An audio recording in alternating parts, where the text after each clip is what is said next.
Chapter 22. 9 days into our long march, or was it 10, I found myself walking next to another boy about my age. His face was red and his eyes were half shut, and he staggered with each step. He was about as close to a Mussulman as you can get without actually being one, without crumpling to the ground and not being able to get up again. He almost swayed into me once, so I picked up my pace and got ahead of him. I couldn't stop thinking about him, though. He reminded me of Fred, sick in his bed and not able to get up and work. Fred, who'd been such a friend to me when I had so desperately needed one, at Auschwitz. I kept looking back at the boy, watching him weave through the shuffling lines. Once he stumbled and fell, only climbing back to his feet after a struggle. Very soon now, he would be at the back of the lines where the SS and their pistols waited. I couldn't help it. I had to go back to him. I slowed down until we were alongside each other. "Hey," I said. "Hey, you have to walk faster." The boy said nothing. There was no life in his eyes, no hint that he'd even heard me. I grabbed his arm. "Hey, listen to me. Just one more day, yes? You can make it one more day, and then you can sleep tonight and start tomorrow fresh. You just have to keep walking." The boy tripped and stumbled into me, and I carried him. I propped him under my shoulder, letting him lean on me. But he never broke away. Perhaps his body knew that if he let go, he would fall again. He slumped against me, and suddenly I was carrying half the boy's weight. He wasn't really heavy. None of us were anymore. But I was already so weak and tired from the march and from eating my bread sparingly that I didn't let go. What was I doing? Had I gone crazy? Uncle Moshe would be scolding me right now. I could hear his voice. "We have only one purpose now. Survive. Survive at all costs, Yannick." Each step I took was harder than the last. Why was I wasting my energy carrying along a sick boy who would most likely be dead before we got to Sachsenhausen? I hadn't thought this through, and now here I was, holding the boy up. I should let him go, I thought over and over. Let him make his own way. I should save myself. That was how you survived the camps. You saved yourself. No one else was going to do it for you. But this boy had a face. He had a name too, though I didn't know it. He had a mother and a father, probably dead now. He had family, a home somewhere. He could have been me. He could have been Yannick Gruner, son of Oscar and Mina, of 20 Krakuska Street, Pogorski, Krakow. If it were me, wouldn't I want someone to help me? Even if I was out of my mind with hunger and exhaustion, wouldn't I want the boy who was helping me to stay there under my arm, to help me just a little farther along the way? Surely somebody else had to feel the same way. If I could just find someone to help me. If we shared the load, we would make it. Even this nameless boy. "Please," I said to the man nearest me, "please help me." The man heard me, but he wouldn't look at me. Instead, he picked up his pace and left us behind. "Just help me carry him," I begged another man. "Don't be a fool," the man said. And he too moved away. "Leave him," another prisoner told me. "He's going to die anyway," said another. "Let him go, or he'll take you with him." Crack! I jumped. Somewhere behind us, another prisoner had fallen too far behind, and the Nazis had shot him. They would shoot me too if we fell behind, even though I wasn't the sick one. Why wouldn't someone help us? If it didn't have to be this way, every man for himself. If we all helped one another, if we became one another's family, now when all of our real families have been taken from us, we could be stronger.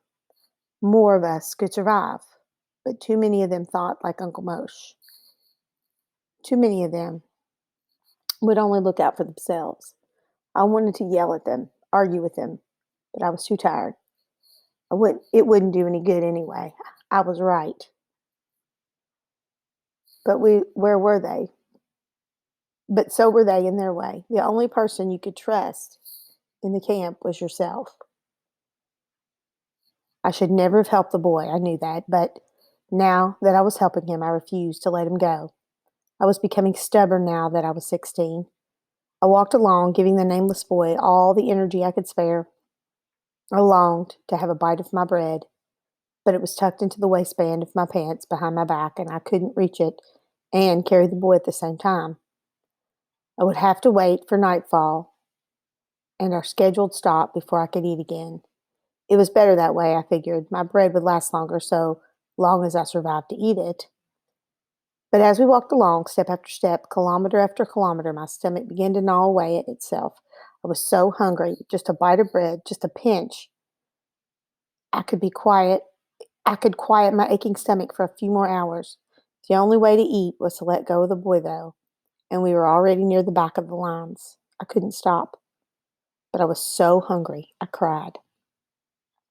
The gray clouds in the sky meant more snow, but they also meant night would come earlier and maybe an earlier end to the day's marching. Just a little further, I told myself. One more step, then another. If I fell, it would be hard for me to get up again and impossible for me to lift the boy. If I dropped him now, all the torture would have been for nothing, and that seemed worse than not having helped him to begin with. But I wasn't going to make it to nightfall, not even with the gray clouds overhead. Just then, I thought I couldn't take another step. My load lightened. Another prisoner stepped in to take the boy's other arm. He was an old man with sunken, bloodshot eyes, deep cracks in his face, and a grizzled beard. He looked like I might be carrying him next. "Can't walk so well myself," he rasped, "but I'll help you the rest of the way today." Tears streamed down my face. I should have said thank you, but I was too tired to speak. The old man seemed to understand. "Keep walking," he told me. We walked along in silence the rest of the evening. The only sound, the crunch of the frozen mud beneath our feet and the cracks of the capos' whips. I tried to block out everything else and focus on putting one foot in front of the other. It was still a struggle to carry the boy, but with someone else to help, I was rejuvenated. That means given fresh energy. Darkness had long since fallen when we reached the top of the hill, and I found no barn or house in sight. The guard stopped us and told us the frozen ground would once again be our bed. None of us complained. My companion and I dropped the boy to the ground as quickly as we could, and before I could thank him, he disappeared into the crowd of prisoners, huddling together for warmth as they slept. I stood over the boy a moment longer, wondering what his name was and if he would survive the night. His breath was ragged and his body barely moved. Had I used up all that energy for nothing? Before I could sleep, I had to eat. I reached for what was left of my loaf of bread, tucked into my pants, but it wasn't there. In a panic, I patted all around my waistline, even checking to see if it had slid down inside my pants. I was so cold and my pants were so big, I might not have noticed, but there was nothing there. My bread was gone. It must have slid out while I was carrying the boy, and I hadn't noticed. Half of my food lost, and who knew how much longer we'd be walking. I fell to my knees, sobbing without food. I would never survive. I looked down at the nameless boy again, and my hands made fists. I would never have wasted all that energy, would never have lost my food if it wasn't for him. But I pounded my own bony legs instead. It wasn't the boy's fault. It was mine, and I knew it. And then I saw it, a lump in the boy's pocket. What was left of his bread? It was as much as I'd lost, maybe more. I reached a hand out to take the bread from the boy's pocket, but I stopped. Had it come to this? Was I so desperate to survive that I would steal bread from a sick boy? I quickly moved behind the boy and nestled in close so we could keep each other warm in the night. But as I lay there under the starless black sky, my stomach moaning, or was it me moaning? All I could think about was that bit of bread. So little I might have left it on the plate after dinner once, a long time ago before the war. But now that little bit of bread was everything. It was a difference between life and death. He's sick, I told myself. He's mostly dead already. He's a Mussulman. In the morning, he won't be able to get up, and they'll shoot him where he lies. He doesn't need that bread. It would probably make him sick to eat it anyway. If I take it, at least one of us will survive. Face it, I told myself. He'll be dead by morning. Still, I couldn't take it. Not when I could feel him breathing. Not when I could feel his heart beating in his bony chest. He might die by morning, probably would, but I could wait until then.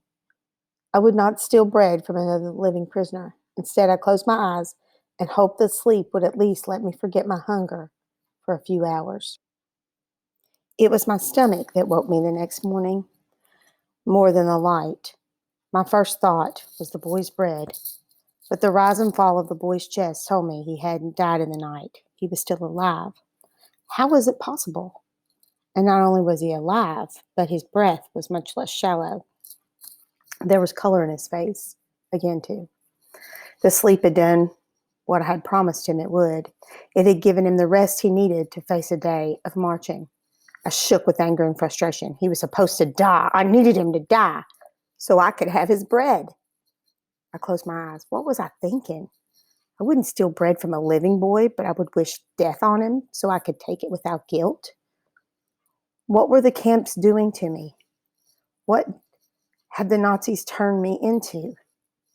Faced with two evils, stealing from a living boy or wishing him dead to take his food guilt-free, I realized I could more easily have the sin of stealing on my conscience. I needed that bread to live, and I was going to take it. The boy owed me, after all. He was alive only because I'd helped him. Slowly, my hand shaking, I reached around the nameless boy for the bread sticking out of his pocket. I touched it.